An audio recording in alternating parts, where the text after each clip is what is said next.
Bismillahirrahmanirrahim. Di antara model ujub yang berikutnya, Al-Ghazali berkata adalah ujub dengan kekuatan sebagaimana dihikayatkan dari kaum Ad. Allah Subhanahu wa taala berfirman, "Fa amma 'adun fastakbaru fil ardi bighairil haqq wa qalu man ashaddu minna quwwah. Awalam yaru anna Allah alladhi khalaqahum wa ashaddu minhum quwwah wa kanu bi ayatina yajhadun." Surat Fussilat ayat 15. Adapun kaum Ad, maka mereka menyombongkan diri mereka di atas muka bumi tanpa hak. Mereka berkata, "Man asyaddu minna quwwah?" Siapa yang lebih kuat daripada kami? Apakah mereka tidak melihat bahwasanya Allah yang menciptakan mereka yang lebih kuat daripada mereka? Dan mereka mengingkari tanda-tanda ayat-ayat kami. Di sini Allah mengisahkan ada suatu kaum yang ujub dengan kekuatannya, yaitu kaum Ad. Mereka karena ujub dengan kekuatannya sebenarnya disombong. Ya.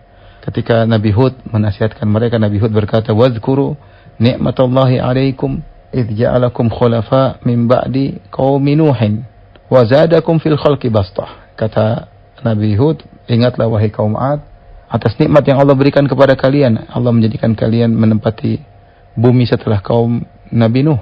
Wa zadakum fil khalqi bastah, dan Allah berikan kalian kelebihan yaitu dengan tubuh yang kuat. Ini contoh ada satu kaum yang ujub dengan kekuatannya. Maka di antara bentuk ujub adalah seorang bangga dengan kekuatan tubuhnya. Terkadang ini menimpa orang suka nge-gym ini kadang-kadang kesana kesini pakai baju yang kelihatan ototnya, ya, diperlihatkan ototnya, pakai baju yang ketat-ketat, ya, supaya orang lihat badannya kuat, ya. Ini diantara bentuk ujub, ya. Seorang kalau ikut nge-gym ya untuk sehat, bukan untuk pamer-pamer ototnya. Emang kalau badan berotot kemudian mulia masuk surga yang tinggi? Jawabannya tidak, ya. Dan ingat, bisa saja Allah cabut kekuatan tersebut jika Allah berkehendak. Orang nge-gym bukan berarti kemudian dia pasti sehat, ya. Jadi kita cerita aja di zaman corona ini, ada trainer atau pelatih nge-gym, ya, meninggal. Ada orang tiba-tiba badannya sehat, kemudian tubuhnya kuat, mungkin six pack, ya, kemudian meninggal dunia, ada, ya, ada. Dia ujub dengan, ya, kita nggak bilang ujub, tapi maksud saya bukan berarti kalau Anda tubuhnya kuat berarti Anda akan selamat, ya, apalagi mulia di sisi Allah Subhanahu wa taala. Kita nggak tahu, ya, kapan saja Allah bisa mencabut kenikmatan yang Allah berikan kepada kita. Maka kalau kita diberi tubuh yang sehat, tubuh yang kuat, bukan untuk kita pamer-pamerkan, jalan ke sana kemari menunjukkan kekuatan kita, enggak, ya. Kita bersyukur kepada Allah. Segala nikmat yang Allah berikan kepada kita adalah amanah. Kalau kita diberikan tubuh yang kuat, ya, untuk beribadah kepada Allah, untuk membantu kaum muslimin, bukan untuk selfie sana selfie sini, pamer-pamer sana sini, memfitnah orang yang melihat, ya, untuk pamerkan di hadapan para wanita dan yang lainnya. Tidak. Anda diberi kekuatan tubuh, gunakan untuk bersyukur kepada Allah dengan membantu Islam dan kaum muslimin. Jika tidak, itu adalah amanah yang akan dimintai pertanggungjawaban oleh Allah Subhanahu wa taala. Di antara ujub yang disebutkan oleh Al-Ghazali berikutnya, beliau berkata, ujub dengan akal, kecerdasan, kecerdikan, dan kepandaian terhadap perkara-perkara yang pelik dari kemaslahatan agama dan dunia.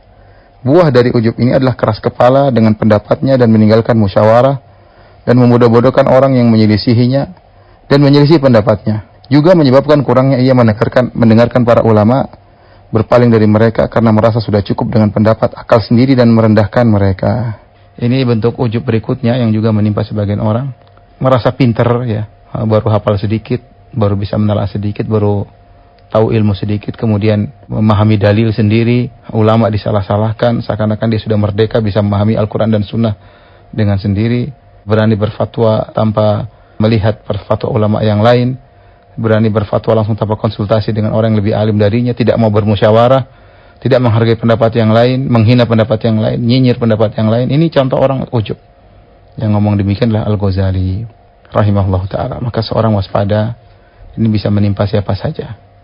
Ya, saya tidak mengatakan ujub harus kepada orang yang cerdas. Bahkan orang yang tidak cerdas merasa cerdas pun kena ujub. Baru ngaji sedikit sudah mulai sok tahu, sudah mulai ini. Kadang-kadang ustaz ditanya, "Ustaz, apa hukumnya ini?" Dia duduk di samping ustaz, dia yang jawab, "Oh, hukumnya begini." Ustaz yang ditanya, dia yang jawab. Dan ini terjadi. Baru tahu ilmu sedikit sudah sok tahu, ya. Gimana nanti kalau jadi ustaz, apalagi kalau sudah punya hafalan banyak, apalagi sudah menelaah sana menelaah sini. Oh, udah tidak perlu dengar ulama lagi. Semua ulama disalahkan, tidak mau musyawarah, tadi kata Ghazali, tidak mau diselisihi. Kalau ada yang menyelisihnya dibodoh-bodohin, dihina, dan yang lainnya. Ini ujub, hati-hati. Adapun obatnya, kata Al-Ghazali, obatnya adalah hendaknya ia bersyukur kepada Allah atas kecerdasan yang telah Allah anugerahkan kepadanya. hendaknya ia merenungkan bahwasanya bisa saja dengan penyakit yang sangat ringan menyerang otaknya, maka bagaimanapun akhirnya ia pun menjadi orang yang terganggu dan gila hingga jadi bahan tertawaan. Maka hendaknya ia tidak merasa aman bahwa akalnya bisa dihilangkan oleh Allah jika ia ujub dengan akalnya, lantas tidak menjalankan konsekuensi rasa syukur dan anugerah atas akalnya tersebut. Jadi harus ingat, kalau dia ujub dengan akal, jadi ingat Allah bisa saja hilangkan kecerdasannya, bisa jadi kepalanya kebentur atau yang lainnya. Dan juga dia harus ingat akal yang Allah berikan tersebut untuk disyukuri untuk sumbangsi kepada Islam, bukan untuk angkuh merendahkan yang lain, tidak musyawarah, merendahkan pendapat yang menyelisihinya, sok alim ya dan yang lainnya. Semoga Allah menjauhkan kita dari penyakit seperti ini. Wallahu a'lam bishawab.